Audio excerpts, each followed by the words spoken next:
నమస్తే అండి. నేను మీ Kalyani. Welcome to our channel Kalyani kitchen Kadapa. ఈరోజు ఈ వీడియోలో ఎండు అలసందలు టమాటాలు వేసి రసం చేసి చూపించబోతున్నాను. ఈ ఒక్క రసం ఉంటే చాలండి, కడుపు నిండా భోంచేయొచ్చు. ఈ అలసందలు టమాటా రసము పప్పుచారుకి ఏమాత్రం తీసిపోదు. చెప్పాలంటే అంతకు మించి బాగుంటాయి. తింటూ ఉంటే ఇంకా తినాలనిపిస్తూ ఉంటుంది. జ్యూసీగా, టేస్టీగా చాలా బాగుంటాయి ఈ రసము. ఈ రసం ఒకటి ఉంటే చాలు, మనం కూరలు కూడా ఏమి వేసుకోము, అంత రుచిగా ఉంది. ఎండు అలసందలు టమాటా చారు నేను ఎలా తయారు చేస్తానో మీకు కూడా చూపించేస్తాను. స్కిప్ చేయకుండా చూడండి, లైక్ చేసి సబ్స్క్రైబ్ చేయండి, వీలైతే హైప్ కూడా ఇవ్వండి. ఒక చిన్న గ్లాస్ నిండా ఎండు అలసందలు తీసుకున్నానండి. ఇవి వచ్చేసి నాటు టీవీ ఎర్రగా ఉన్నాయి చూసారా. ఈ రెడ్ కలర్లో ఉన్న అలసందల్ని మేము నాటు అలసందలు అని పిలుస్తూ ఉంటాము. ఒక చిన్న గ్లాస్ నిండా ఈ అలసందలు ఒక పాత్రలో వేసి బాగా కడిగేసి నీళ్ళు పోసి నానబెట్టాను. కనీసం 4 to 5 hours నానాలి. పులుపుకి సరిపడా చింతపండు, నిమ్మకాయ సైజ్ అంత చింతపండుని నానబెట్టుకోవాలి. చింతపండును ముందే నానబెట్టుకోండి. రసము చింతపండు బాగా పిసికేసేటప్పుడు ఈజీగా మనకు అందులో ఉన్న జ్యూస్ మొత్తం వచ్చేస్తుంది. ఇక్కడ అలసందలు అయితే నానిపోయాయి చూడండి, ఈ విధంగా నానాలి.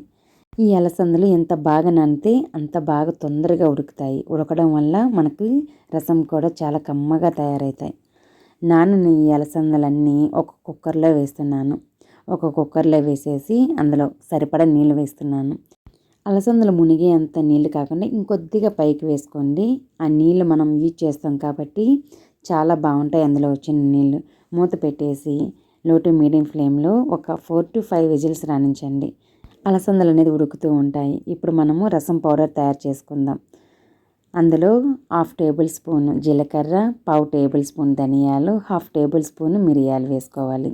అలాగే కారానికి సరిపడా ఎండుమిరపకాయలు నేనైతే 4 వేస్తున్నాను. మీరు తీసుకున్న చింతపండుని క్వాంటిటీ అలసందలను బట్టి కారానికి సరిపడా ఎండుమిరపకాయలు వేసుకొని మూత పెట్టి గ్రైండ్ చేసుకోండి. ఇప్పుడు వెల్లుల్లి రెబ్బలు మెయిన్ ఇంగ్రీడియంట్ అండి. నేనైతే ఒక చిన్న వెల్లుల్లిగడ్డ రెబ్బలు చేసి వేసి మూత పెట్టి గ్రైండ్ చేశాను. వెల్లుల్లిగడ్డ ఎంత బాగా ఎక్కువ వేస్తే రసం ఫ్లేవర్ కూడా అంతే బాగుంటుంది, టేస్ట్ కూడా బాగుంటాయి. ఈ రసం పొడి అప్పటికప్పుడు తయారు చేసుకోవడం వల్ల రసం టేస్ట్ బాగుంటుంది, డైజెషన్ కూడా చాలా బాగా అవుతుంది. వీలైతే రసం పౌడర్ కాకుండా ఈ విధంగా గ్రైండ్ చేసుకోండి, రసం చాలా బాగుంటాయి. 3 టమాటోలను శుభ్రంగా కడిగి కట్ చేసి పెట్టుకున్నాను. ఈలోపు ఇక్కడ అలసందలు ఉడికిపోయాయి. 4 to 5 విజిల్స్ వచ్చిన తర్వాత ప్రెజర్ మొత్తం అయితే వెళ్ళిపోయింది. మూత తీసి అయితే బాగా ఎనిపేస్తున్నాను. మీకు ఒకవేళ అందులో ఎక్కువ నీళ్ళు ఉంటే వేరే బౌల్లో కొంచెం వేసుకొని ఎనిపేసుకోండి. మళ్ళీ ఎనిపేసిన అలసందల్లోనే ఆ నీళ్లు వేసేసుకోండి. నెక్స్ట్ చూపించిన చింతపండుని బాగా పిసికేసి గుజ్జు మొత్తం తీసేసి ఒకసారి బాగా మిక్స్ చేస్తున్నాను. ఇప్పుడు ఇందులో కావలసిన నీళ్ళు వేసుకోవాలి. మీరు చేసుకునే రసం చిక్కదనం బట్టి నీళ్ళు వేసుకోవాలి. అలాగే పులుపు కారం బట్టి కూడా నీళ్ళు వేసుకోవాల్సి ఉంటుంది. కరెక్ట్గా వేసుకున్నారంటే అలసందలు టమాటో రసం అయితే చాలా బాగా వస్తాయి. నేను ఇక్కడ 1 లీటర్ వరకు నీళ్ళు వేసుంటాను. నీళ్ళు వేసేసి ఒకసారి బాగా మిక్స్ చేశాను. అందులో కొద్దిగా పసుపు, నెక్స్ట్ అలసందలు టమాటో రసానికి సరిపడా ఉప్పు కూడా ఇప్పుడే వేసేసాను. వేసేసి ఇంకోసారి బాగా మిక్స్ చేసేయండి. మీకు ఈ టైంలోనే చెక్ చేసుకోండి పులుపు, ఉప్పు ఈ టైంలో మీరు కరెక్ట్గా చెక్ చేసుకోండి. నెక్స్ట్ స్టవ్ వెలిగించేసి రసం పెట్టుకోవడానికి ఒక పాత్ర పెట్టుకోండి. ఆ పాత్ర వేడెక్కిన తర్వాత అలసందల రసానికి సరిపడా ఆయిల్ వేసాను. ఆయిల్ వేడెక్కిన తర్వాత ఆవాలు వేసాను. ఆవాలు బాగా వేగనివ్వాలి. వేగిన తర్వాత 2 ఎండుమిరపకాయలు వేసేసి వేయించుకోవాలి. వెంటనే గ్రైండ్ చేసి పెట్టుకున్న జీలకర్ర అలాగే మిరియాల పౌడర్ ఉంది కదా వేసేయాలి. వేసేసి ఒకసారి బాగా మిక్స్ చేసి వెంటనే కరివేపాకు వేసేయాలి. కరివేపాకు వేసేసి కూడా ఒకసారి బాగా మిక్స్ చేసేయండి. మనం వేసిన జీలకర్ర పౌడర్ మాడిపోకూడదు, మంచి సువాసన వచ్చేలాగా ఫ్రై చేసుకోండి. మనం ముందుగా జీలకర్ర ఏమీ వేయించలేదు కాబట్టి ఇప్పుడు వేయించుకోవాలి. ఈ టైంలో వేయించడం వల్ల ఒక డిఫరెంట్ ఫ్లేవర్, టేస్ట్ అనేది యాడ్ అవుతుంది అలసందల టమాటో రసానికి. కరివేపాకు వేసి బాగా వేయించుకున్నాం కదా, వేగిన తర్వాత చూపించిన ఒక 3 టమాటాలను వేసేసి ఒకసారి బాగా మిక్స్ చేసేయాలి. టమాటాలు బాగా మెత్తబడేంత వరకు మగ్గించుకోవాలి. అలా మగ్గిన వెంటనే ఆల్రెడీ ప్రిపేర్ చేసి పెట్టుకున్న అలసందల రసాన్ని ఇందులో వేసేయాలి. ఇందులో వేసేసి ఒకసారి బాగా గరిటెతో మిక్స్ చేసి చేతితో టమోటాలు బాగా పిసికేయాలి.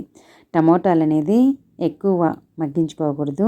కొద్దిగా మెత్తబడిన వెంటనే ఈ విధంగా మనం చేతితో నడిపేసామంటే అలసందల చారుకి మంచి టేస్ట్ అనేది వస్తుంది. ఇలా టమోటాలని నేను మెత్తగా అయితే నలిపేసాను. మూత పెట్టి పొంగు వచ్చేంత వరకు ఉడికించుకున్నాను. ఇలా పొంగు వస్తూ ఉంటుంది.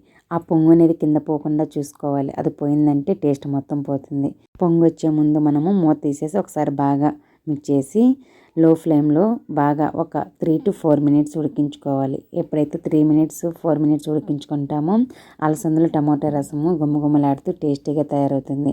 ఇక్కడైతే ఒక 3 నుండి 4 నిమిషాల పాటు ఉడికించాను.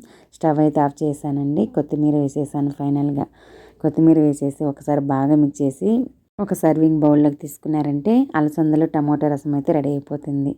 ఇక్కడైతే అలసందలు టమాటా రసం అయితే రెడీ అయిపోయిందండి. చాలా బాగుంటాయి.